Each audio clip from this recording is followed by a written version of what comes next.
بسم اللہ الرحمن الرحیم۔ وہ کون تھا جسے گرم لوہا نہیں جلاتا تھا؟ ابن جوزی اپنی کتاب میں لکھتے ہیں، ایک پرہیزگار مصر گیا اور اس نے ایک لوہار کو دیکھا کہ وہ تپتے ہوئے سرخ لوہے کو اپنے ہاتھ سے بٹھی سے نکالتا ہے، مگر گرم لوہا اس کے ہاتھ کو نہیں جلاتا۔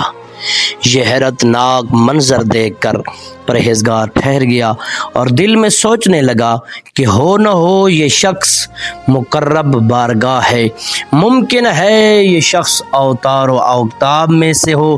چنانچہ اس کے پاس جا کر اسے سلام کیا اور کہا، تجھے اس خدا کا واسطہ جس نے تیرے ہاتھ میں یہ تاثیر رکھی ہے، میرے حق میں دعا فرما۔ یہ الفاظ سن کر لوہار رونے لگا، بھائی آپ نے میرے لیے جو رائے قائم کی ہے وہ صحیح نہیں ہے، میں پرہیزگار اور سہل انسان نہیں ہوں۔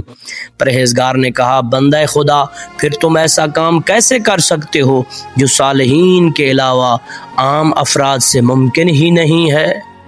لوہار نے کہا، بھائی قصہ یہ ہے، میں ایک دن اسی دکان پر اپنے کام میں مصروف تھا کہ ایک حسین و جمیل عورت میری دکان پر آئی، اور یقین کریں کہ وہ عورت اتنی حسین تھی کہ میں نے اتنی حسین عورت اپنی زندگی میں پہلے کبھی نہیں دیکھی تھی۔ اس نے آ کر میرے سامنے اپنے فقر و فاقہ کی شکایت کی اور مدد طلب کی۔ میں نے موقع کو غنیمت جانا اور کہا، اگر تم میری جنسی پیاس بجھاؤ تو میں ہر طرح سے خدمت کرنے پر آمادہ ہوں۔ عورت نے بڑے پرجوش لہجہ میں جواب دیا، خدا کا خوف کر، میں ان عورتوں میں سے نہیں ہوں۔ میں نے کہا، تو پھر میری دکان سے باہر چلی جاؤ۔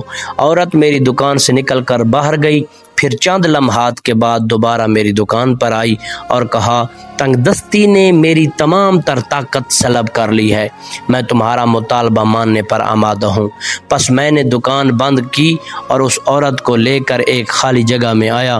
جب میں عورت کو لے کر کمرہ میں داخل ہوا اور کمرہ کو اندر سے تالا لگایا تو عورت نے مجھ سے کہا، کمرہ کیوں بند کر رہے ہو؟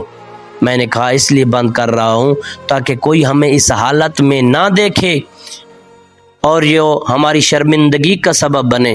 یہ سن کر عورت کا وجود بید کی طرح لرزنے لگا اور اس کی آنکھوں سے آنسو جاری ہو گئے اور مجھ سے کہا، لوگوں کا تجھے اتنا خوف ہے تو خدا سے کیوں نہیں ڈرتا؟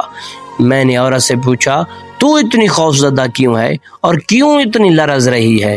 عورت نے کہا، میں اس لیے کانپ رہی ہوں کہ خدا ہمیں دیکھ رہا ہے۔ پھر اس عورت نے کہا، بندہ خدا، اگر تو مجھے آزاد کر دے تو میں تجھ سے وعدہ کرتی ہوں اللہ دنیا اور آخرت میں تیرے جسم کو آگ سے بچائے گا۔ عورت نے یہ بات اتنی تضرع آمیز لہجہ میں کہی کہ میرا ضمیر مجھے ملامت کرنے لگا۔ میں نے عورت کی مالی ضروریات پوری کی اور اسے روانہ کر دیا۔ عورت خوش ہو کر اپنے گھر چلی گئی۔ اسی رات میں سویا تو خواب میں مجھے ایک آواز سنائی دی کہ تو نے ایک عفیف عورت کی پردہ دری نہیں کی، ہم نے اس کی دعا کو تیرے حق میں قبول کر لیا، تجھے دنیا اور آخرت میں آگ نہیں جلائے گی۔ اس دن کے بعد آگ مجھ پر اثر نہیں کرتی، اس لیے میں تپتے ہوئے لوہے کو ننگے ہاتھ سے پکڑتا ہوں تو بھی میرے ہاتھوں کو کچھ نہیں ہوتا۔